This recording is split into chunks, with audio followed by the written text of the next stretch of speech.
Autónoma de Chihuahua y también egresado, como la mayoría de los profesores en esta ocasión, del Centro Médico Nacional del Distrito Federal. A pesar de todo, me llama mucho la atención que hayan escogido a este grupo de ponentes precisamente para esta mesa. Ya el doctor Luque se metió bien a definir todo lo que es la muerte súbita. Yo nada más decir, nos escogieron por la edad, porque ese grupo de mayor edad morbosamente están esperando que alguno de nosotros caiga, pero no creo, porque lo de nosotros sería muerte natural y no muerte súbita. Pasando esto a la definición, como ya dio el doctor Luque, es poquito, hay mucha discusión de acuerdo a dónde se publique, no vamos a entrar. Nos llama mucho la atención cuando, a pesar de que sucede diariamente en nuestros pueblos, en nuestras ciudades, cuando alguna figura pública cae, llama mucho la atención, se preocupa la gente, los sistemas de salud empiezan a preocuparse poquito en hablar qué pasó, los cuidados del deportista, la muerte súbita, la fibrilación ventricular, etcétera. Pero no nos ponemos a buscar las causas, la prevención. En este caso, hablar de los síndromes marcadores electrocardiográficos es hablar de muy poco tema. Vamos a decir, empezaremos con el síndrome del QT prolongado, algo generalmente de causa congénita, como pueden ver. Hablamos del QT prolongado cuando de manera corregida es mayor de 600 milisegundos. Se acepta por algunos autores hasta 470, para otros hasta 446 milisegundos como normal. ¿Sí? Si está prolongado a la hora que lo corregimos, bien, ese paciente tiene un riesgo de muerte súbita incrementado. Puede ser congénito, como los dos síndromes que se han descrito, uno directamente con sordera y otro que a la larga puede desencadenar sordera, o el adquirido, que teóricamente y casi siempre es farmacológico, por decirlo así, iatrogénico en algunos de los pacientes. El ejemplo clásico, la quinidina, que creo que ya está fuera del comercio. Hubiera preferido que fuera la doctora Costa la que se pasó y no los muchachos, pero en fin, es una manifestación. El síncope es el 80% y la mayor parte de los casos es en jóvenes o en niños, y la causa de la muerte habitualmente es una arritmia de tal tipo, taquicardia ventricular. La incidencia en los países que tienen un control poquito mayor que el nuestro se calcula en 1 de cada 10.000 casos. La relación hombre-mujer 1 a 1. Se dice que el riesgo de mortalidad sin tratamiento médico, y el tratamiento médico todavía puede estar mucho a discusión, es de un 50% a 10 años, en el momento que se detecte este problema. Con tratamiento médico la mortalidad se puede reducir hasta un 8% o 16% en el mismo periodo de tiempo. El hablar de tratamiento, volvíamos a lo mismo, es hablar de entrar en temas de discusión. ¿Cómo detectamos a los pacientes con el síndrome de QT largo? La mayor parte de los pacientes están asintomáticos en el momento del diagnóstico. Se detecta en un trazo de control, en un trazo de estudio, o porque tienen algún familiar con historia de síndrome QT largo, 30%, o un estudio, que es raro que hagamos estudios electrocardiográficos en poblaciones jóvenes, en niños o en adultos. El problema generalmente que se ha descrito es que se alarga el QT porque se prolonga el potencial de acción.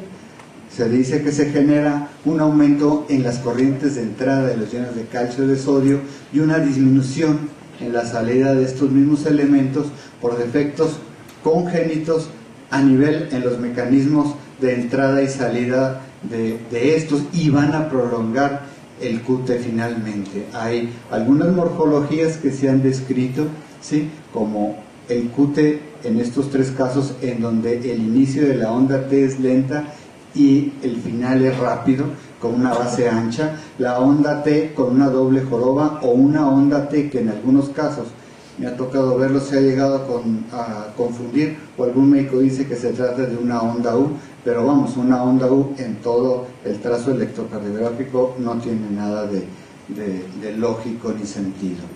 Problema de todo esto, se alarga el QT puede haber una depolarización temprana, una extrasístole a nivel y desencadenar la taquicardia ventricular, o de manera espontánea, cuando tenemos el QT largo, que se nos desencadene esta taquicardia ventricular, que es la causante de la muerte. No todos los pacientes se mueren, pero sí una mayoría importante. Se han descrito diversos en los cromosomas locus y relacionados a corrientes de iones de potasio, corrientes de sodio, en la relación que existe de la muerte súbita en ambos casos de tipo congénito. La causa de la muerte, cuando se logra describir, es la taquicardia ventricular, como se ve en este trazo eléctrico, que puede ser sostenida o puede ser autolimitada cuando tenemos un trazo largo, pero en todos los casos el paciente puede fallecer. La corrección se ha descrito con algunos fármacos como la procainamida, que desafortunadamente no tenemos en México, que a veces se puede traer de Estados Unidos, pero no existe, en donde el QT se puede acortar en este grupo de pacientes y se ha llegado a decir disminuir la mortalidad. Otros mucho más comunes que todos vemos, que todos los médicos que están haciendo el internado en el servicio de urgencias, frecuentemente llega el paciente con una taquicardia supraventricular y frecuentemente la causante es un síndrome de preexcitación, en donde lo que encontramos es un PR corto y la existencia de una onda delta, que dependiendo del tamaño o la magnitud del tejido ventricular preestimulado, que va por la vía accesoria anómalo, va a ser el tamaño de nuestra onda delta, que puede ser unas ondas delta gigantescas o pueden ser pequeñas. Bueno, este tipo de taquicardias en el 90% de las situaciones se presentan como una taquicardia supraventricular de relativo fácil manejo y que puede salir cuando el asa accesorio tiene una conducción antidrómica, o sea, al revés. Vamos a tener un QRS normal durante la crisis de taquicardia y un riesgo menor del paciente. El problema, a veces, platicando con el doctor Rendón, decía que hace unos días en la ciudad de Delicias llegó un muchacho de 24 años con una taquicardia supraventricular que había presentado la misma en otras ocasiones, pero debido a exceso, en efecto, de medicación, no le lograban suprimir la crisis, el muchacho falleció. Muchacho que pudo haber sido rescatado y que está catalogado como muerte súbita. El problema del síndrome de preexcitación es cuando, en lugar de desencadenarnos una taquicardia supraventricular, desencadenan una taquicardia ventricular, como en este caso, y puede hacer una muerte súbita. Muchas veces no tenemos ningún marcador. Este paciente hace taquicardia supraventricular, este otro paciente hace taquicardia ventricular, es de mayor riesgo, etcétera. No los conocemos. Se descarga una descarga eléctrica y sale en ritmo sinusal con un tejido de preexcitación. O lo que frecuentemente pasa, poquito más en la mujer, es los pacientes que tienen síndrome de preexcitación hacen una taquicardia, hacen una fibrilación auricular y desencadenan una taquicardia muy acelerada con ciclos cardíacos variables que pueden desencadenar también muerte súbita, y simple y sencillamente es una fibrilación auricular en un paciente que tiene preexcitación. No hay manera de detectar este grupo de pacientes. Y por último, el síndrome de Brugada, descrito en el siglo pasado, pero al final, más o menos en el 92, 93, ¿sí? Son un grupo de pacientes que tienen un corazón estructuralmente sano, que hacen episodios sincopales o de muerte súbita y un patrón característico desde el punto de vista del electrocardiograma, un bloqueo de rama derecha asociado a una elevación o supradesnivel mínimo del segmento ST en las primeras 2 o 3 derivaciones precordiales. Generalmente tienen un QT normal, el QT corregido normal, aunque se han descrito casos con un QT corregido alargado. ¿Sí?